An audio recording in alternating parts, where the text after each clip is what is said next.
We left off 2 weeks ago, if you can remember that far back, in the book of Judges. Go ahead and turn to chapter 6 of the book of Judges. That's where we're going to pick it up. The book of Judges, coming off of the book of Joshua, we're in high spirits. We had a lot of success, a lot of victory. People were following God. God was giving, victorious military success. He was giving the land just like he said he would, all the promises being fulfilled.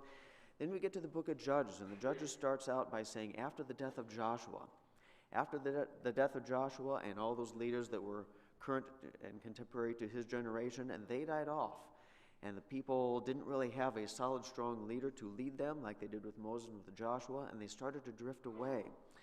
And the book of Judges kind of gives us a state of the union at the beginning of the book, doesn't it? If you remember last week, we had a chart of where there was kind of a flat line at the first couple chapters, and then we kind of see a long, kind of spirally decline.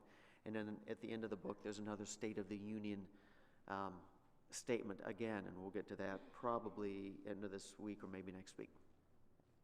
But at the beginning of the book, everything was pretty good, except for there was a couple what seemed to be like minor flaws. Does anybody remember what those minor difficulties, minor problems, minor mistakes were? God told him to go into the land. He told him to conquer the cities, and he told the Israelites to kill them all, wipe them out, do not let them live, no treaties, do not live among them, get rid of them. This is my judgment on them. I'm giving you the land. You are to go in and eradicate them. Well, whether it was laziness or intimidation or just lack of caring, apathy, whatever, for whatever reason, they did not complete the job. And it doesn't sound like a huge big deal. Here's a little pocket of Canaanites over there, and there's a few Amorites over there, and a couple Moabites, and whatever. We own the land. They're isolated. They're not a threat. Several of them we will subject to forced labor and make them slaves. So, it's okay. It's not a big deal. But it was a big deal because it led to all kinds of problems throughout the book of Judges. And at the beginning of the book, God kind of gives us the pattern of this whole book, where it says the people would rebel and they would turn to idolatry. And so because of their idolatry, God would bring in one of these people who used to be subjugated to them. Now they've grown stronger, and so they come in and they start to oppress at least portions of the Israelites. Again, a lot of these stories, I suspect, are probably not, quote, nationwide. Israel at this time is kind of almost think of a loose confederation of tribes, really, at this point, kind of. In fact, later in the book, we see wars between the tribes going on. But these people would rise up and they start to oppress the people. And they cry out to God, say, God, save us, save us, save us. We're sorry for what we've done, which they probably truly weren't. But they wanted rescuing. They wanted salvation, not spiritual salvation, but political and social salvation from these people. So God would hear them, and he would raise up a judge, not judge like sit on a bench and pound the gavel kind of judge, but a leader, somebody to kind of represent and give guidance to the people. And so this leader would rise up. He would throw off the oppression. But instead of remembering and being grateful to God, the people would go right back to their idolatry. But not only right back to where they were, they actually started becoming worse than they were before the last cycle. So they'd turn to idolatry even deeper, more deeply. And eventually, God would say, all right, I got to judge this again. So we bring in another set of people. And the people would cry out to God after a certain period of time. And God would raise up a judge. He'd bring deliverance. People go back to idolatry, and you go round and round and round, but spiraling deeper and deeper into sin and idolatry and just wickedness. And so God brings in the first judge, Othniel, which is Caleb's nephew. And everything is okay. Caleb is a fine, upstanding guy. He wants to serve God and do what's right and keep the people on the right track, and that's a good thing. And then we get to Ehud. You don't see it. I see it on my notes, but you don't see it. Ehud, the left-handed guy who had to save Israel from Moab, and he sneaks up to the king who is extraordinarily obese in a time of famine and oppression, and the Israelites are starving. This guy is really, really fat.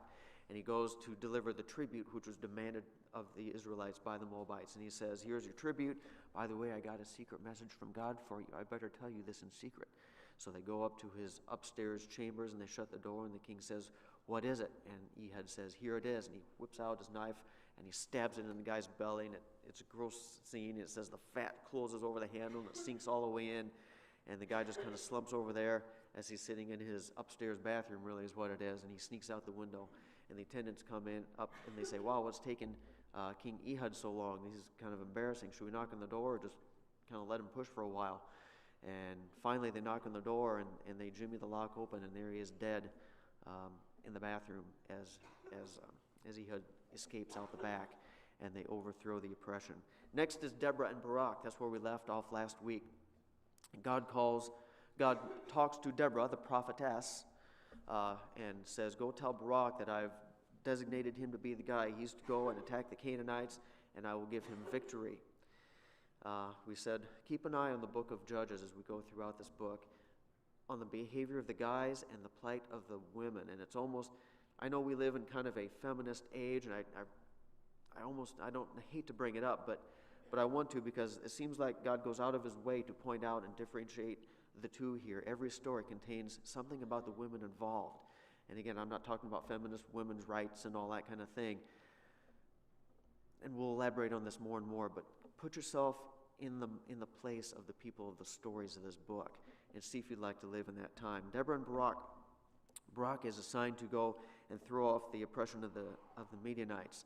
But he says, I refuse to go. I'm too afraid. I won't go unless you, Deborah, the prophetess, go with me and keep me safe, I guess, or whatever it is he had in mind.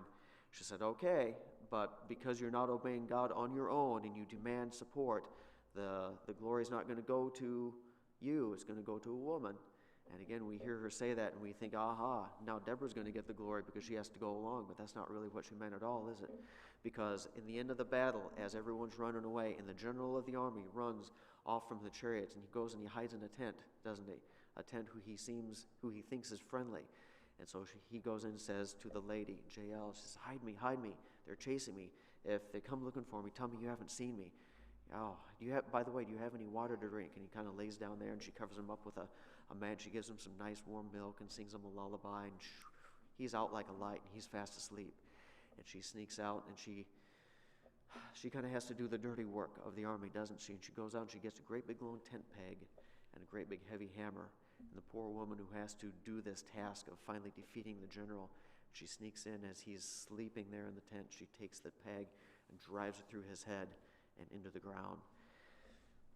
Kind of a gritty story again, but even worse is the song that they sing afterwards. They talk about the victory, the song that Barak and Deborah sing. And they get to the end and they sing a song about what Jael did, about how verse 27 of chapter 5, between her feet he sank, he fell, he lay still. Between her feet he sank, he fell. Where he sank, there he fell, dead. I always kind of like that verse. It's just so weird and sing-songy. It's kind of funny. Almost a beboppy song about this gruesome scene about her driving a stake through this guy's temple and nailing him to the ground. And then we get to the part about Sisera's mom, the guy who just got impaled. What is her mom thinking? And her mom is back at headquarters, and she's saying, what's taking him so long? And so her attendant says, oh, don't worry.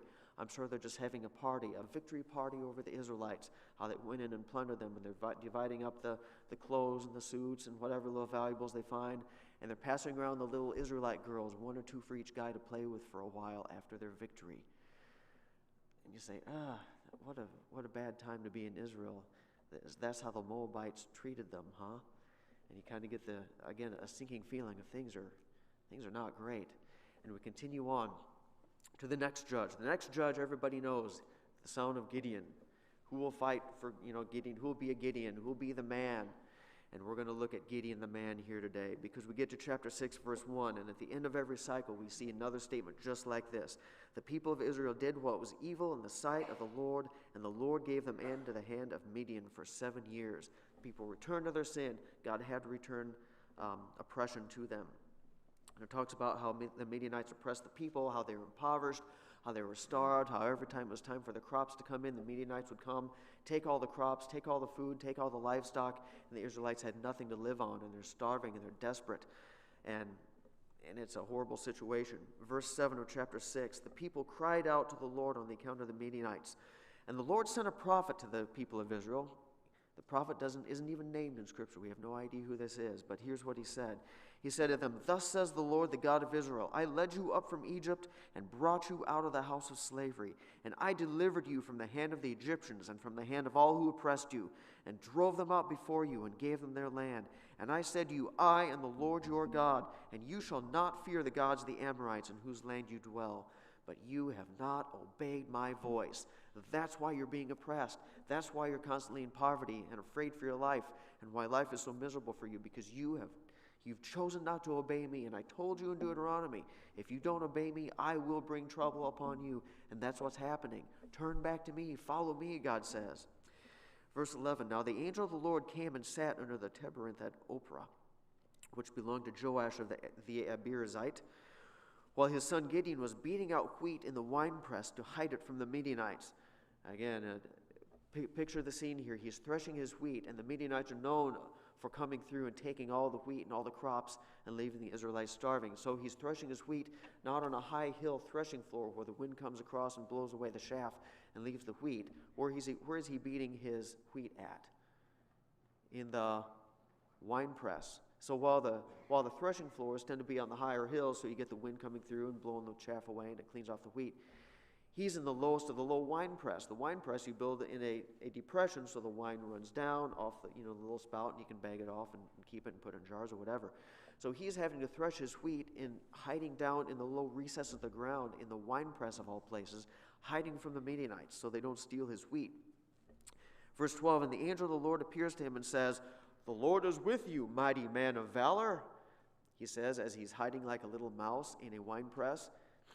And you wonder you kind of hear what his reaction was. He probably looks up and looks around and says, is there a warrior standing behind me that this angel's talking to? Surely he can't mean me, because I'm just hiding here for my life, trying to eke out a living. Verse 13, Gideon said to him, please, my Lord, if the Lord is with us, then why has all this happened to us? And where are all his wonderful deeds that our fathers recounted to us, saying, did not the Lord bring us up out of Egypt? But now the Lord has forsaken us and given us into the hand of Midian. Where's all the stories of the heroics and the miracles of God, knocking down the cities and giving victory and stuff? Where's that God? We don't see that God anymore. Now we're constantly being defeated, and God has abandoned us. And I don't know exactly his mindset. Did he really not truly understand why God had left them? Did he not put two and two together as because of their own wickedness that God is giving them this defeat? Or was he just kind of speaking out his frustration with the situation, and God is here and says, just come back and save us, please. I'm not sure if he's really confused or just frustrated, but that's what he says. And so God starts to give him direction. He says, go in this might of yours and save Israel from the hand of Midian. Aren't I sending you? And he goes through and he asks for a sign. Of course, Gideon offers up the sacrifice there, and he accepts that as a sign. God says, your first assignment, brave man Gideon, mighty warrior that you are, is to go knock down the temple to Baal that's in your hometown in the center square. And Gideon says, okay, that's kind of scary, but I guess I'll do it if you're here with me. And so he gets the oxen, but he doesn't make a grand show of knocking down the altars and setting the people on the right path towards worshiping the true God. What does he do? He waits till midnight when everybody's asleep so nobody can come and stop him or attack him because he's afraid. And so he goes in the middle of the night and he tears down the altar to Baal. And they come out in the morning, and the people of the town see the altar knocked down from Baal, and they said, who did this? We're going to take care of them. And they figure out it was Gideon. And they go to his house, and his father has to step out, and the people say, hand over Gideon to us, because he knocked down Baal's altar, and we have to deal with him. And the father finally says, look, if Baal's a god, let him deal with him personally. Why don't you see what Baal can do, see if Baal actually stops him. And this, for whatever reason, that seems to have pacified the people, and they went away, and his name became known as Jerubbaal. He contends with Baal. The story continues of how God then says, all right, now I'm going to send you to defeat the Midianites.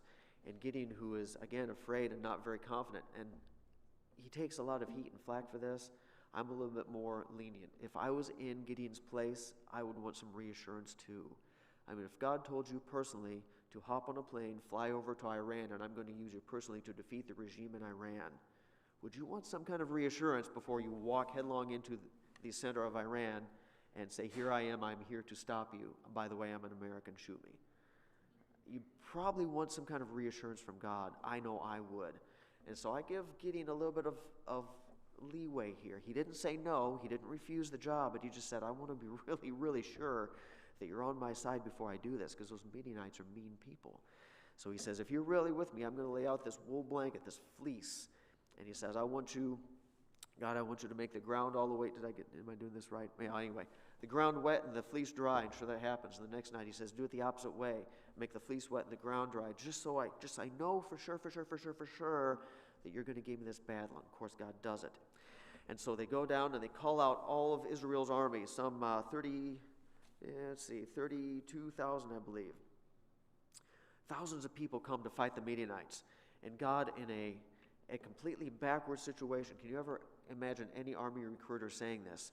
Excuse me, Gideon, but your army is a little too overwhelming. I'm afraid you're going to beat the enemy too easily.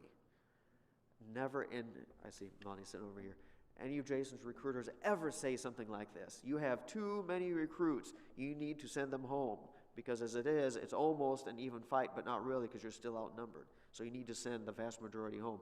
So Gideon says, okay, I'll do what you want. You know, you did the whole fleece thing for me, so I'll follow what you say. So he says, anybody that's afraid to fight, you go on home. If you don't want to be here, I don't want you here, you go on home. And so 2/3 of his army leaves. That leaves him with 10,000 people. 10,000 is still a lot, but it's nowhere near as many as the Midianites had. God says that's still too many. Because if you fight with this many, some of you will think that you did this in your own strength and power. So he said, you take them on down to the stream there, watch how they drink. If they drink a certain way, you keep them. If they drink the other way, you send them home so they all get a drink. Gideon says, if you drink like this, you go home. If you drink the other way, you stay with me. All but 300 of them leave. 300 against this vast, massive army of Midianites. Again, you know the story. Let's see where I want to do. The number of those, verse 6, the number of those who lapped up the water, putting their hands to their mouths, was 300 men. All the rest of the people knelt down to drink the water. And the Lord said, Gideon, with 300 men who lapped up the water, I will save you and give you the Midianites into your hand. And let all the others go, every man to his own home. So the people took provisions in their hands and their trumpets. And he sent all the rest of the Israel, every man to his tent, but retained the 300 men. And the camp of Midian was below him in the valley. And Gideon is still afraid. And so God says, all right, if you're still afraid, you and your buddy sneak down into camp tonight, and I'm going to give you one more sign before you attack. So he sneaks down and he overhears the Midianites talking about a dream that God had given about how the loaf of bread rolls over, knocks down a tent. And the guy says, oh, this has to be Gideon because we're afraid of him. And Gideon hears that and says, okay, now I know that God's with me. So he goes back up and he rallies his massive 300-man army, and they split up into 3 sections, and they kind of surround the Midianite camp. And all at once they all break their pitchers, and there's the torches, and they hold it up and said, for the sword of the Lord and of Gideon. And the Midianites wake up, and they're in a providentially induced panic, aren't they? And they wake up and they hear somebody over here, and it's dark, and they see the torches, and they figure they've already been invaded, so they just start blindly swinging their swords, and death and carnage ensues, and they're attacking each other, and nobody knows what's going on. And so they have them on the run, and so they call out more Israelites, and Israel wins the victory there.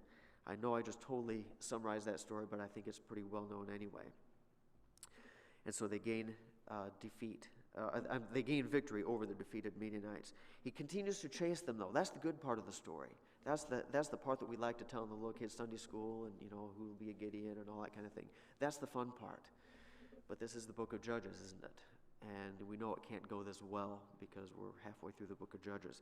Chapter 8 talks about, as they're chasing these guys down, Zebah and Zalmunna. And he is chasing them across the countryside, trying to defeat these 2 local, little despot guys, leader guys, and he's chasing them down, trying to defeat them. And he comes to a couple of Israelite cities who you'd think would be on Gideon's side, but the men are tired, they're exhausted, they're hungry, and he stops at these 2 cities, and he says, do you have any bread and supplies for my guys? They're exhausted, they're tired, they've been chasing the enemy for a long time. We're trying to get rid of the Midianites who have been oppressing us. Give us some support. And the guys in the cities look out and they say, have you already defeated them yet? Do you have their hands in their heads or something like that? Have you already gotten the victory yet? And Gideon says, well, no, we haven't gotten the victory yet. That's why we're chasing them. And the Israelite cities look at Gideon, they say, until you already have the victory, we won't help your soldier guys. Why would they say that? Why do you think they'd even say that? Because if poor little Gideon, who has only 300 guys, doesn't win the victory, then the other guys they're chasing comes back and they're mad, and they're going to what? Retaliate to whoever helped Gideon. So they say, we don't have confidence that you're going to win here, Gideon, and we don't want to put ourselves on the line as helping you if we think they're going to win and come back and beat us up later. It's almost like, almost like if the U.S. goes into a foreign territory and liberates, say, Iraq for a while, and then withdraws, and the bad guys come out of hiding again. Then what do the bad guys do to everybody who helped the U.S. when they were in the foreign territory? They say, oh, you're a traitor to our people. You helped the U.S. Now we're going to kill you and your family. And that's, by the way, unfortunately happened before. And so that's what's going on here. Verse 15, he came to the men of Succoth and said, behold, Zebah and Zalmunna, about who you taunted me, saying, are the hands of Zebah and Zalmunna already in your hand, that we should give bread to your men, are exhausted?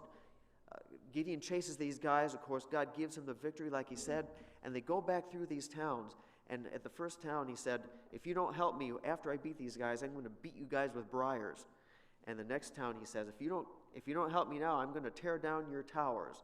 And so they leave, and they have victory. And now they're going the way back through. And he stops at these towns, and he said, you remember this conversation we had? Verse 16, and he took the elders of the city, and he took the thorns and the wilderness and the briars, and he taught the men of Succoth a lesson. And then, verse 17, he broke down the tower of Penuel and killed them into the city. But we have Israelites fighting with Israelites. Gideon has to punish and fight against the other Israelite cities.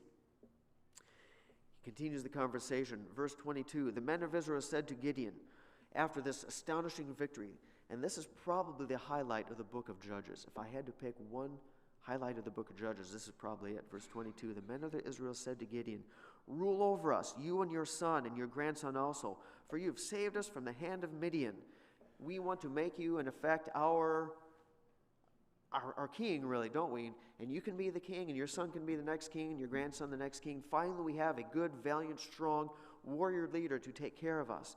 Verse 23, Gideon said to them, I will not rule over you, and my son will not rule over you.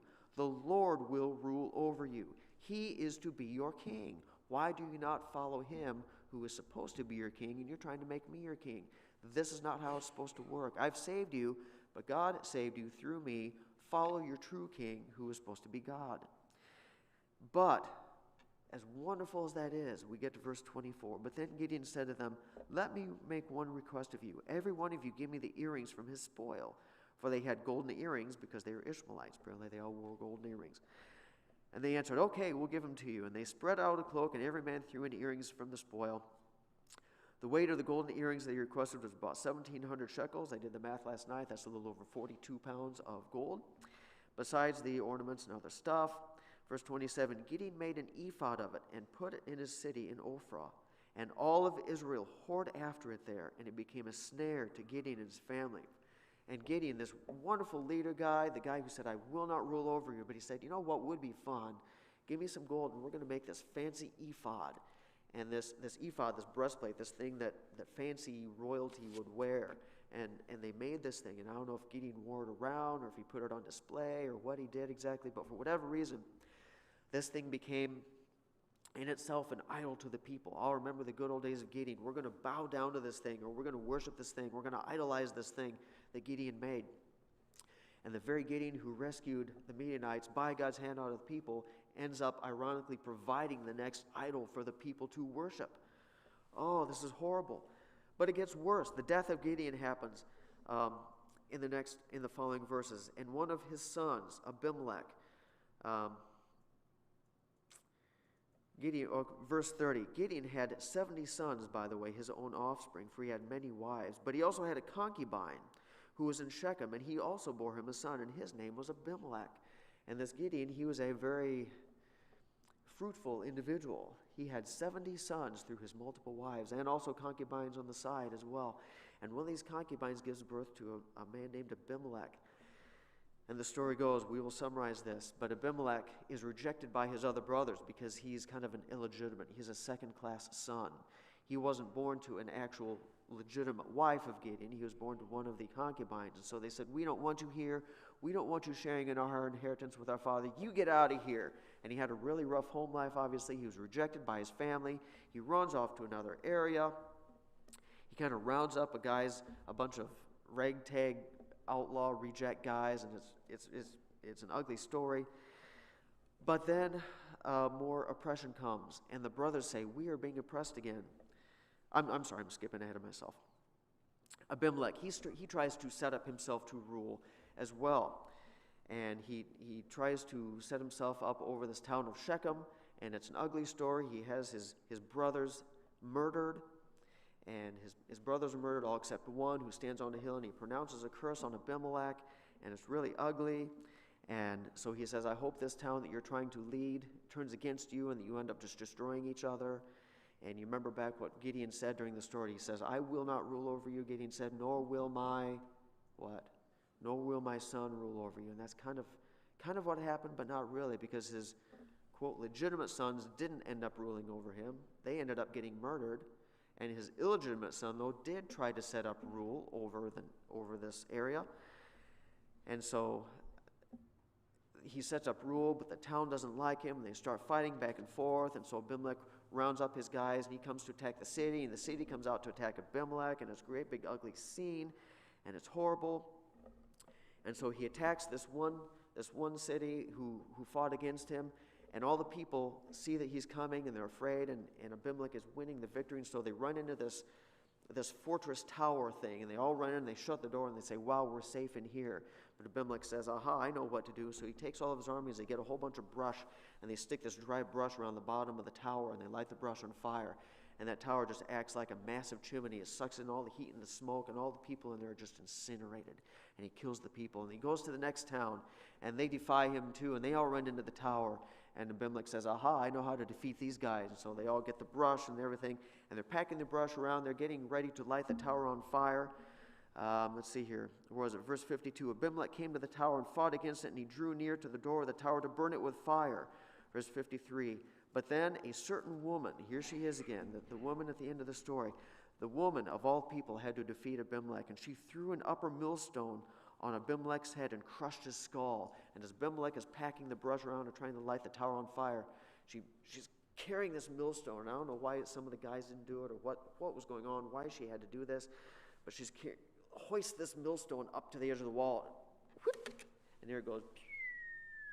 And if you've ever watched a Wile E. Coyote and Roadrunner episode, you know exactly how this looks, don't you? Abimelech is standing down there, and he has out his Acme flamethrower, getting ready to roll towards the tower, and he's standing there, and this massive anvil just goes on his head, and just like Wile E. Coyote, you know, his head kind of gets flat, and his eyes bulge out a little bit, and he goes, he kind of falls over. But it's a horrible, ugly scene, and he says this, verse 54, he quickly called to the young man in his armor bearer, and he said, draw your sword and kill me, lest they say to me, a woman killed him. The bad part isn't that my skull is cracked, my brain is hemorrhaging out the side of my head, and I'm going to die in a few minutes. The worst part is what? I'm going to die at the hand of a lowly woman. This is too embarrassing for me to handle. I want you to draw your sword and plunge me through the heart or something so I die from your sword, and they don't have to say that a woman killed me, because that'd be too embarrassing. So the young man thrust him through, and he died. And when the men of Israel saw that Abimelech was dead, everyone departed to his home. Thus God returned the evil of Abimelech, which he committed against his father in killing his 70 brothers. And God also made all the evil of the men of Shechem return on their heads. And upon them came the curse of Jotham, the son of Jerubbaal. What do you think of the story of Gideon and his son? Pretty ugly, pretty gritty. Now we're not only dealing with oppression, but we're dealing with the starts of infighting amongst the Israelites. And one Israelite crew is fighting against another Israelite group, and they're killing, and the women are fighting, and it's idolatry, and it's ephods, and it's all kind of bad stuff. You wonder, how did we get here? But wait, there's more. There was more after that. They had peace for 40 years, it said. And then we get to chapter 10. Chapter 10 introduces just a couple of guys. We really don't know much about these guys. Why does the Bible not tell us?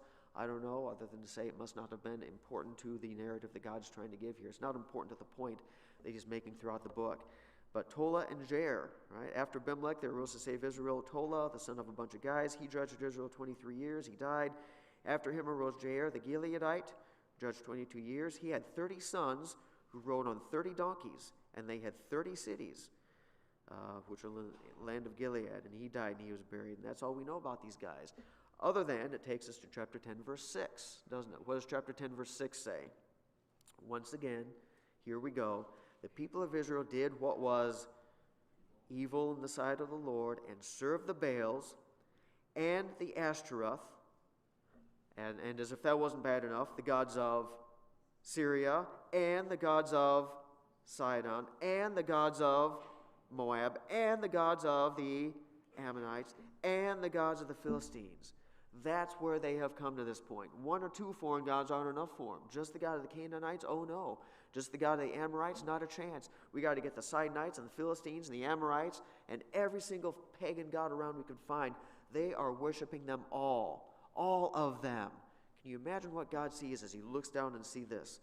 And so, because of this, verse 7, the anger of the Lord was kindled against Israel, and he sold them into the hand of the Philistines and into the hand of the Ammonites. And they crushed and oppressed the people that year. And for 18 years they oppressed the people of Israel who were beyond the Jordan. And the Ammonites crossed Jordan to fight against them. Verse 10.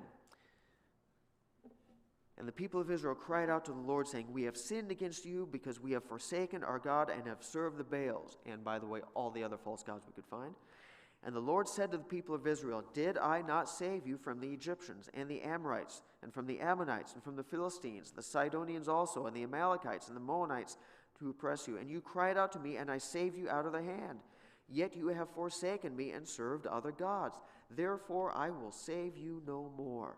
Go and cry to the gods whom you have chosen. Let them save you in your time of distress. You're having a hard time? Go cry to Baal, see if he helps you. Go cry to Ashtoreth to see if they help you, or Molech, or any of the other gods. Let them save you if you want to worship them. I'm not going to do it anymore. But verse 15, the people of Israel said to the Lord, we have sinned. Do to us whatever seems good to you, only please deliver us this day. So they put away the foreign gods from among them and served the Lord, and he became impatient over the misery of Israel. And he looked down, and he knows, he's omniscient, he knows this is kind of a false repentance, and they'll turn right back, but he hates to see them suffer, and he wants to have mercy, and he wants to rescue them, and so he chooses to do so. And so we get to chapter 11. Chapter 11, they talk who's going to fight for us, who's going to be the head of Gilead, who can lead us to victory, he says. Chapter 11, verse 1. And we get to a guy named Jephthah. And again, see what you think about the story of Jephthah. Now, Jephthah the Gileadite was a mighty warrior, but he was the son of a prostitute. This is another problem. Gideon and I had a son from a concubine, and he was rejected. Now we have the son from a prostitute altogether, which is even lower class. And Gilead's wife also bore him sons, the same situation we saw before. And when his wife's sons grew up, they drove Jephthah out and said to him, you shall not have an inheritance in our father's house, for you are the son of another woman. Does that sound familiar? That's just what we had with Abimelech too. Then Jephthah fled from his brothers and lived in the land of Tob. And worthless fellows collected around Jephthah and went out with him. He was a tough guy. He had, again, a rough home life. He was rejected by his family. He was kicked out. I'm sure he was mistreated and picked on by his brothers and the people around him. Again, son of a prostitute. He had no class. They kicked him out. He kind of surrounded himself with rough and tumble rejects, and that's who Jephthah is. He's kind of a renegade, outlaw, bandit type of guy who's running around the countryside with his band of not so very merry men, stealing from the rich and giving to himself, probably is what he was doing. Over the course of time, his brothers realized they're being oppressed, and they start to think, who can go fight for us? Who can lead us? Who do we think is tough enough to defeat the enemy? And they all come to the same conclusion. Who do they think of? Who's a rough and tumble guy who's really scrappy, who can fight his way through life, and who, quite frankly, if he gets defeated and killed, it's not a big deal to us? And who do they think of? They think of Jephthah. Yeah, that guy that we gave the boot. So they sent a message to Jephthah, verse 10. The people of Israel cried out to the Lord, saying, we have sinned against you, we've served the Baals. I'm sorry, I skipped back a passage. So they call for Jephthah. They call for Jephthah, and they say, if you come and lead us to victory, if you defeat the bad guys now, we will make you king over us. And he says, will you really make me king? If I recall, you didn't like me so well when I lived with you, and now you want my help? Now you want my help, now that you're in trouble. Before, you just mistreated me and kicked me out, and now you want my help. Okay. No, I promise we will make you king if you come and save us. Okay, so he probably takes his band of bandits, and he goes back home, and he converses with the enemy guys there. And I know he says deliverance from the Philistines on the screens. By the way, that is a mistake. I apologize for that. It should be the Ammonites. I caught that last night. But the Spirit of the Lord was on Jephthah, verse 29, and he passed through Gilead and Manasseh and he passed on through the place of the Ammonites. Jephthah made a vow, though, as he's going to battle with the Ammonites, and the Ammonite king says, I will not give back any of your land, and I will continue to oppress you, and continue to oppress you. And so Jephthah says, all right, we will go to battle. And he's on his way to battle, verse 30. Jephthah makes a vow to the Lord, and he says, if you will give me the Ammonites into my hand, then whatever comes out of the doors of my house to meet me when I return in peace from the Ammonites shall be the Lord's, and I will offer it up for a burnt offering. If you give me the victory, God, whatever pops out of the door to greet me when I walk home, that I will sacrifice to you as a burnt offering. We all know what a burnt offering is, right? You kill it and you put it on the altar and you burn it. Okay. That's what I will give to you. Why did he make that vow? I don't know. I guess he was desperate. Maybe he was afraid. Maybe he just wasn't thinking. I'm honestly not exactly sure why he would say this. He wants reassurance of victory, I guess. I don't know. But he goes to battle, and he has victory, and God gives him into his hand just like he said he would. And Jephthah came home at Mizpah, verse 34, and behold, who pops out of the door to greet him? Once again, who ends up paying the price for the guy's irresponsibility? Out comes his little girl. His daughter came out to meet him with tambourines and dances. Hooray, Daddy's home, she says. She's home now, and he's safe and he's sound. She was his only child. Besides her, he had neither son nor daughter. And as soon as he saw her, he tore his clothes and said, Alas, my daughter, you brought me very low, and you've become the cause of great trouble for me. For I've opened my mouth to the Lord, and I cannot take back my vow. What a weird and twisted story. He makes this vow to sacrifice whatever comes out. And I wonder, what did he expect to come out of his door? Like a cow or something? Did they keep a cow in their living room? Maybe a chicken would fly out the window or something? I mean, if this is his only child, what did he expect to come out the door? He seems surprised and upset, but what do you expect? It's got to be your wife or your only daughter. I mean, who else lives there? There is nobody else. So it's going to be one of the two, and it turns out to be his daughter. Maybe he's hoping his wife would come out. I honestly don't know. I mean, okay, that sounded really bad, didn't it? But I mean, I'm just thinking here, who else could it be? He had no other kids. I doubt he had any servants. He's a renegade guy who just moved back to the area, and nobody likes him. And so his daughter comes out.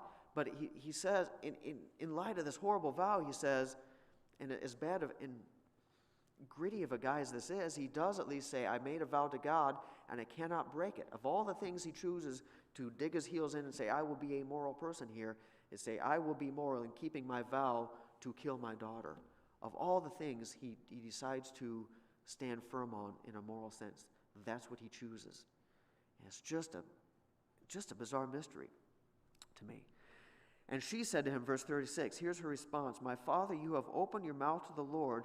Do to me according to what has gone out of your mouth, now that the Lord has avenged you on your enemies, on the Ammonites. She said, I understand, Dad, that's okay. God gave you victory, and you have to keep your word, so I guess I'm the burnt offering. And that's her response. What kind of response is that? I mean, in a sense, it's good because she's affirming that he needs to keep his vow to God, but you made a vow to sacrifice me? To kill me and burn my body on a pile of rocks? And that's okay? So she said to her father, let this thing be done. Let me take a trip to the mountains for 2 months to mourn the fact that, she says, here, let me read it, and to the mountains to weep for my virginity and that I and my companions. And I think it's more than just strictly the virginity, but this is his only child, and if he kills her, he also has no offspring. His family line dies, and that's a huge big deal. His family name is cut off from the earth forever because he now has to sacrifice his one and only daughter. He will have no grandkids and great-grandkids. His name will be cut off from Israel because of this vow. So she says, at least let me go and mourn the fact that I will never have children, not only me personally, but our family line here will be cut off from Israel because of this. We will have no offspring, and our family dies. This is the end of it. So she goes off, and again, I'm putting myself in her place. I'm thinking, I'm in the mountains here. I think maybe I'm just going to not come back ever. Maybe I'll run off to France or something and buy a chalet in the mountains. But no, she comes back, and it's burnt offering time. And that's Jephthah. But wait, there's more. He continues on.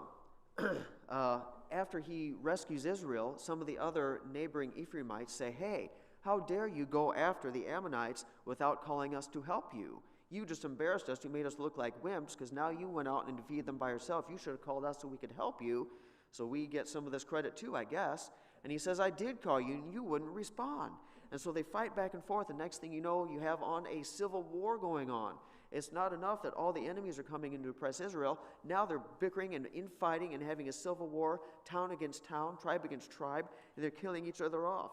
Verse 4, Jephthah gathered all the men of Gilead, and they fought with Ephraim.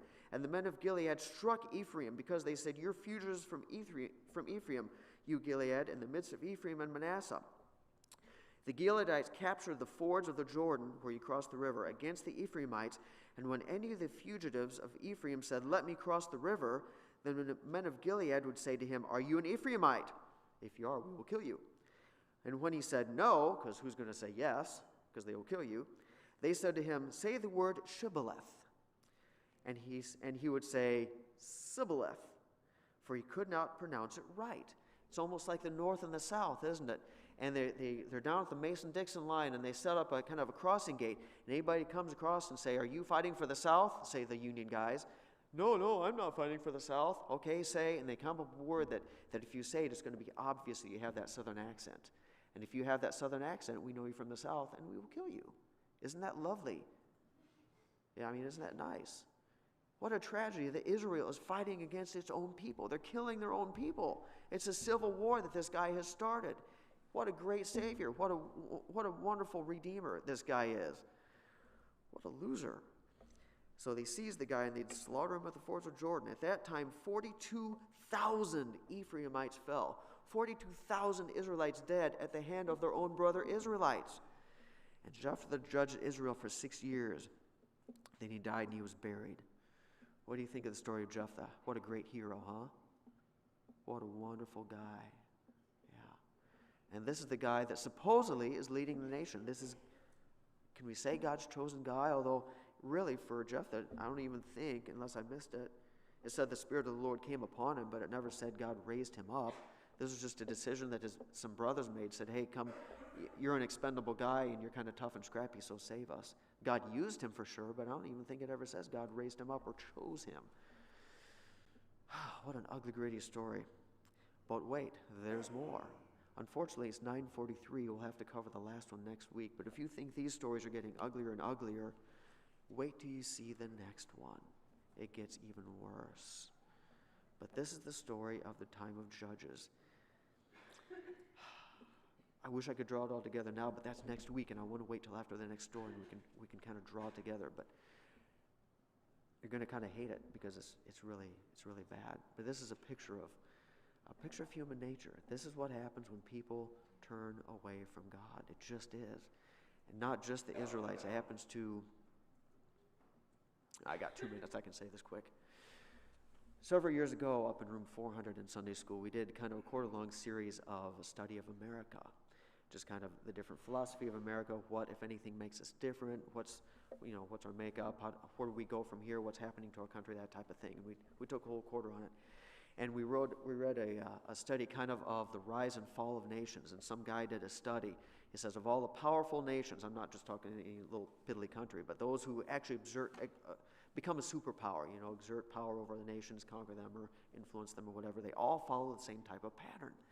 They're strong and resilient and lean, and not necessarily mean, but they're tough at first. They're focused. They're dedicated. They're self-sacrificing, and they rise up to power. And the next generations, they inherit that power. They never had to fight for it. And because they are affluent now and they never had to fight for anything they got, they start to turn to decadence, and they turn from a conquering mentality to survival, and from survival to affluence, because now we've conquered, now we're wealthy, and now with the affluence comes laziness and decadence, and with the decadence comes immorality and laziness and sloppiness, and they get soft, and eventually they deteriorate until they crumble from the inside out and they're defeated or just implode. He said, the guy who did the study, he names a whole bunch of different examples of this. He said, this is the track that nations always go. He says, the founding people they're focused and they're dedicated and they're strong, but they breed generations successively who become weak because they inherit everything they've gotten. And they turn away and they become immoral and fat and sloppy and decadent, and they just collapse. And that's kind of what we see here with these people. Now we know to add the spiritual element back into it, it's because they turned and followed idols, but again, they just inherited this land that God gave them. They turned away and they forgot where their true power lies, which is God himself. And they just deteriorate. And I think we are not Israel, but I think we can see that with our own country too quite a bit, can't we? We've inherited all this affluence and wealth and power, and we don't know what to do with it, and we kind of start to deteriorate from the inside out, morally and socially and in every way, and it's discouraging. The guy in the study says it usually takes about 250 to 300 years for the cycle to take place, and I believe next year is about our 250th anniversary, isn't it? Something for the back of your noggins to ponder for a while. All right, next week we're going to cover the last story of Samson. Everybody knows the story of Samson, but what an ugly story. And then we're going to get into the final part of the book as well. So let's pray and we'll dismiss. Dear God, we thank you for these stories. We can't say we really enjoy reading them. Again, they're ugly stories. They're a picture of ourselves. They're a picture of our own human nature. This is what happens when we lose focus on you and we start to do our own thing and we start to take what you've given us for granted and we forget the source of what we have and we turn away from you because that's our nature, and then you stop blessing and you start bringing judgment. We know for sure that you did here to the Israelites. You promised you would in Deuteronomy. And though you don't have the same covenant with God, with us that you did with them, you are the same God, and so you punish evil too. And you oftentimes let nature take its course, and we as people will destroy ourselves because we've turned away from your principles. Help us to see ourselves and take warning from these passages so that we don't do the same, at least on a personal level, even if we can't stop what happens on a national level. I just pray that you'd help us to learn from these stories. In Jesus' name I pray, amen. All right, you are dismissed. Thank you.